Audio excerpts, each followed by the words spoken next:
So there I was, living in my mom's basement. My business had failed. My net worth was in shambles. I went from $10 million down to negative $40,000 in net worth.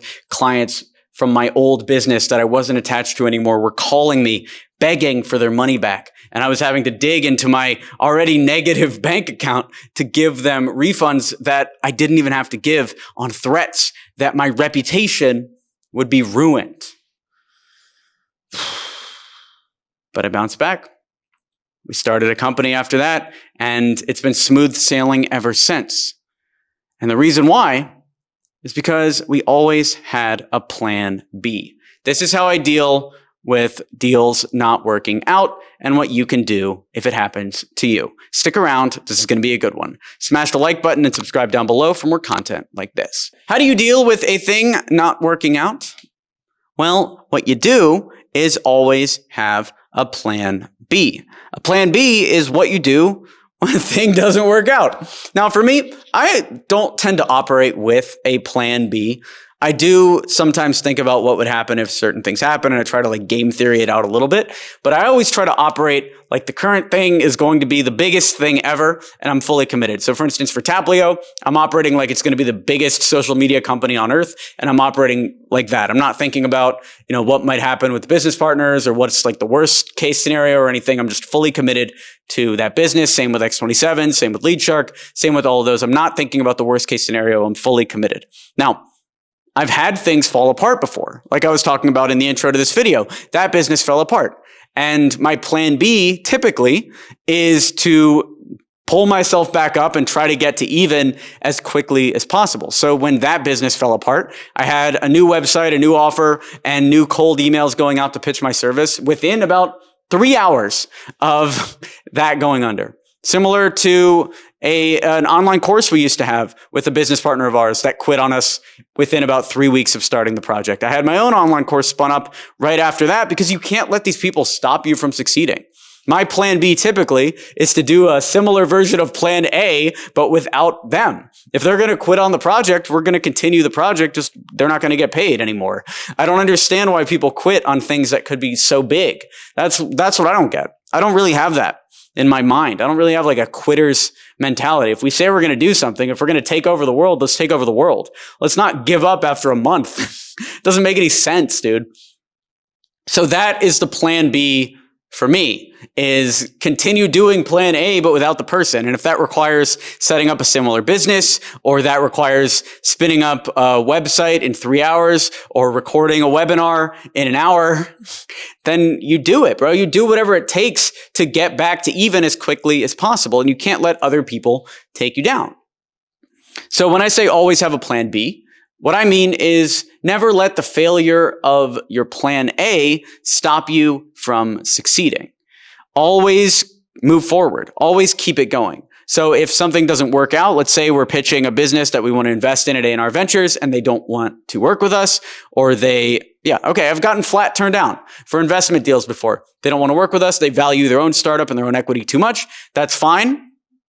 I want to invest in the space anyway, so we'll either invest with one of their competitors and blow them out of the water, or build our own version of the tool. That's just what it is. Some people think that saying no to somebody like me will stop me forever. Let's say I'm talking to an email sending tool and I want to buy equity in the email sending tool. And they're like, no, bro, we're going to just keep doing it on our own. It's like they think that I'm not going to build an email sending tool. The reason I'm talking to them is because I see the opportunity of email sending tools. I'm not some guy that's just trying to claw my way into businesses. I come into businesses to grow them massively and beyond anything that the individual founders can do, right? Especially when we're a team working together, it all ends up better. So you can't let people saying no to you stop you from doing what you want to do. We need an email sending tool. So if none of them will let us invest in their tools, we're just going to make our own. And we did. We put $50K into building our own tool, and it's sick. And it's going to be the top one in the industry. And everyone who said no. Literally. That's plan B. Plan B is we ignore you. Plan C is we destroy you. So let's not get to plan C. All right? That's the way that you win in business. You can't let things failing stop you. It's just not the way that I operate, and it's not the way that anybody in our circle operates. If we want to do something, we do it. And we don't let anything in the external world stop us from doing that. If our Lord says that we shouldn't be business partners with somebody and so they break up the partnership, then we'll find a new way to do it. We're guided in that way towards the final goal, which is, building an empire for our family, for our friends, and helping everybody on our team get rich. And not at the expense of users either. Delivering a ton of value to users, delivering a ton of value to the world, and putting out good vibes. So if people don't see that, if they don't want to be a part of that, then you got to have that plan B ready. And so when things fall apart, I don't really feel the mourning anymore. I don't feel the loss. All I do is feel my hands on the keyboard typing a similar business model into a Squarespace website that I hit publish on within 20 minutes. That's all I feel at this point whenever rejection happens. And so if I were you, I'd try to find more people like me, people that are so tenacious about succeeding in their goals that they're going to make it happen no matter what. We will succeed with Taplio, or if not, we will succeed in the social media space. We will succeed in the cold email sending tool space. We'll succeed in the lead generation database space, and we're not going to let people tell us that we can't. You can't gatekeep us from succeeding because we are the gatekeepers, and it's all in your mind. You can become the gatekeeper at any time just by making yourself the gatekeeper. Power is not granted. It's assumed. So you assume power, you assume that you run your life and you are running towards a goal, and then you go do it. You go get the goal. It's similar in jobs. When I was working at the agency in New York City, everyone else was like, oh, if I start as a junior salesman, maybe I can work my way up to an associate salesman and then like a senior salesman, then maybe I'll be director, et cetera. Like they had this career path in their head. I didn't understand. Wasn't the goal to become the director or start your own agency? My goal was to start my own agency.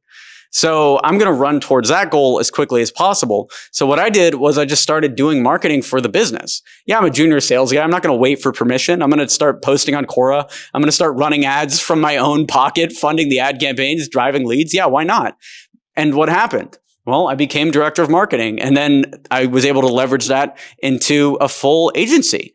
Because I just kind of made it happen. If you want to be HR for your company, start recruiting people. If you want to be the director of sales for your company, start mentoring the other salespeople to win. If you want to be the director of marketing, start generating leads for the business, and it'll happen quicker than you could possibly imagine. There's no reason to wait in line for a promotion. There's no reason to wait for somebody else to give you the in. If you generate results, you rise to the top. If you start doing the job, you get the job. And it's as simple as that. People love other people that have direction because they would rather focus on other stuff. They want to focus on their family, on their friends, on whatever else is going on in their life, relationship drama, whatever it is. And that's totally cool. They can invest 90% of their brain power in that. It's fine. Just put 10% at work. But because of that, the people that don't think about that stuff all the time, the people that instead think about their business and their career and their goals all the time are the ones that run things.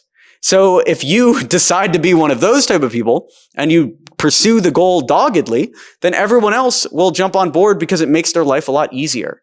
It makes their life easier when they could just do some stuff and they know that they're going to end up succeeding because they're tied to the right people. So you want to be that type of person and you want to find other people like that. Because, for instance, I could leave Robert alone. I don't have to talk to him for months, and I know he's going to be doing the right stuff. Same with anybody else on the team, because they're the right people. They don't require management. They're doggedly into the goal, and they're going to run for it. Now, there are different types of people, because the people on my team also have families, and they have all this stuff. And that's okay. Not everybody is going to have that leadership mentality of being able to run towards the goal. But if that's you, then take advantage of it. And don't feel the social pressure to have a girlfriend or get married or have kids or have hobbies outside of work or anything like that. Live your own life. Live the game that you create and take over. What is your big goal in life? Let me know down in the comments below. What do you want to succeed at? Let's talk about it. What's your plan A? Thanks for watching the video. Be sure to smash that like button to encourage this type of content on YouTube. Subscribe for more videos like this, and I'll talk to you soon. Thanks for watching. I'm Alex Berman.